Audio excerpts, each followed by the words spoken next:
यरूशलेम का कोई वीरान और खामोश इलाका था, जहां हजारों मुर्दों की हड्डियां दो पहाड़ों के दरमियान बिखरी हुई थी। एक बुजुर्ग एक पहाड़ के ऊंची चोटी पर खड़े थे और अल्लाह की बारगाह में हाथ उठाए दुआ में मसरूफ थे। हर मखलूक इस मंजर को हैरत ज़दा होकर देख रही थी कि अचानक हवाओं में खंकी पड़ने लगी और मैदान में बिखरी हड्डियां हरकत में आ गई। उन बुसीदा हड्डियों में गोया जान आ गई और वो आपस में जुड़ने लगे। मौत की ये खौफनाक वादी में ऐसा क्या हुआ जो कौम बनी इसराइल के लिए इबरत का निशान बन गई? वो बुजुर्ग कौन थे जिनकी दुआ से ये मोजज़ा पेश आया? आज हम इस वीडियो में हजरत हिजकील और मौत की वादी के इस कुरानी वाक़ये को तफसील से जानेंगे।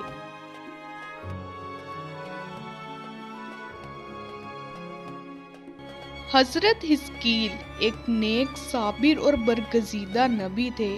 इब्रानी जुबान में हिजकील के मायने अल्लाह की कुदरत के होते हैं। बाज़ उलमा ने कुरान मजीद में मौजूद नाम जुल्किफल को हजरत हिजकील का दूसरा नाम करार दिया है। हजरत हिजकील की बासत का ज़माना 622 कबल मसीह का है। रिवायतों से पता चलता है कि आप अभी बच्चे थे कि आपके वालिद का इंतकाल हो गया। जब आपकी बासत का ज़माना करीब आया तो वालदा बहुत ज़ईफ़ और बूढ़ी हो चुकी थी, इसलिए बनी इसराइल के लोग आपको बुढ़िया का बेटा कहकर पुकारते थे। हजरत हिजकील हजरत मूसा अलैहिस्सलाम के तीसरे खलीफा थे जो मनसब नबूवत पर सरफराज किए गए थे। हजरत मूसा अलैहिस्सलाम की वफात के बाद आपके खलीफा अव्वल हजरत यूशा बिन नून हुए।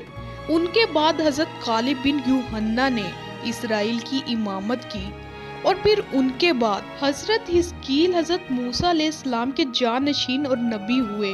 दरअसल हजरत मूसा अलैहिस्सलाम से हजरत ईसा अलैहिस्सलाम तक के इस तवील अरसे में अल्लाह ने बनी इसराइल में बहुत से पैगंबरों को माबूस फरमाया, जिनकी दुरुस्त तादाद का इल्म अल्लाह ताला को ही है। उनमें से जिन पैगंबरों का तज़किरा कुरान मजीद में है, बाज़ का तफसील से, बाज़ का तो कुछ मुख्तसर जिक्र हुआ है।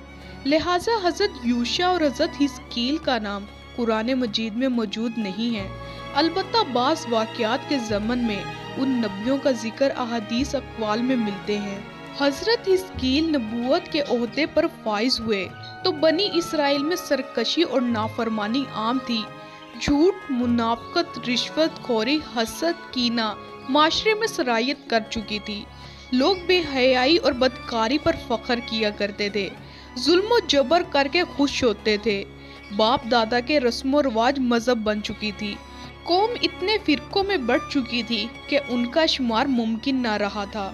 इस बदतरीन माशरे में हजरत हिजकील ने तौहीद का परचम बुलंद किया। आपने अपने कौम के लोगों को सच्चाई और रास्तबाजी की तालीम दी और लोगों को सिराते मुस्तकीम पर चलने की हदायत की, लेकिन इन नसीहत और तबलीग का उन लोगों पर कोई असर न हुआ और वो अपनी राविश पर कायम रहे। लिहाजा आपने बनी इसराइल में आने वाले अजाब और होलनाक तबाही से उनको आगाह किया। बाइबल में आपसे मंसूब सहीफ़ा हिजकील मौजूद है, जो बाइबल की आखिरी किताब है। सहीफ़ा हिजकील में आपकी पेशन गोई तफसील से मौजूद है। सन 550 कबल मसीह में बाबील के बादशाह बख्ते नसर ने बैतुल मुकद्दस पर हमला कर दिया, लिहाजा यहूदी खौफ ज़दा होकर किला बंद हो गए। हजरत हिजकील का ख्याल था कि बनी इसराइल की तबाही उनके लिए बतौर सज़ा और सबक है जो खुदा की तरफ से दी गई है। आपने तौबा पर जोर देते हुए अपनी कौम के लोगों से कहा, तौबा करो और अपनी सारी बदकारियों से बाज आ जाओ। सारे बुरे काम जिन्हें करके तुम गुनहगार होते हो खुद से जुदा करके फेंक दो और अपने लिए एक नया दिल और नई रूह पैदा करो। महीनों तक ये मुहासरा जारी रहा। आखिरकार मजबूर होकर एक रात लोग शहर से निकलकर भाग गए। बुख्ते नसर की फौजों ने उनका ताक़ुब करके उनको कत्ल कर दिया। पूरा यरूशलेम खाको खून से लथपथ हो गया। इसी दौरान एक ऐसा वाक़या पेश आया जिससे बनी इसराइल हैरत ज़दा रह गए और ये वाक़या निशाने इबरत बन गया। वाक़या दरअसल यूं है, हजरत हिजकील ने बनी इसराइल के बचे हुए लोगों से कहा, تم سب تیار ہو جاؤ، ہم مشرکین سے جنگ کرنے جائیں گے تاکہ اللہ کے نام کو بلند کیا جا سکے۔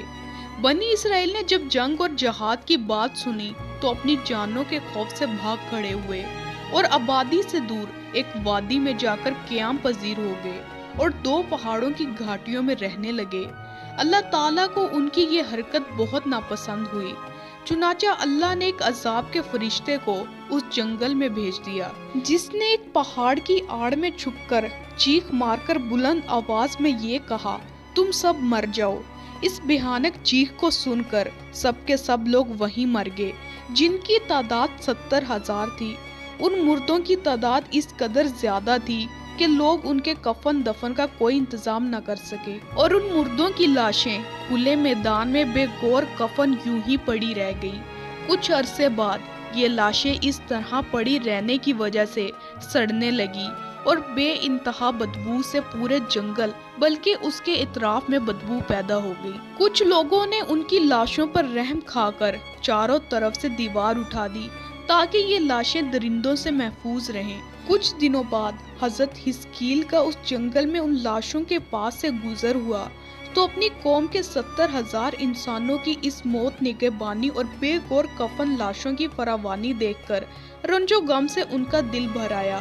آپ دیدہ ہو گئے اور اللہ تعالیٰ کے دربار میں دکھ بھرے دل سے گڑ گڑا کر دعا مانگنے لگے، یا اللہ، یہ میری قوم کے افراد تھے جو اپنی نادانی سے یہ غلطی کر بیٹھے کہ موت کے ڈر سے شہر چھوڑ کر جنگل میں آ گئے۔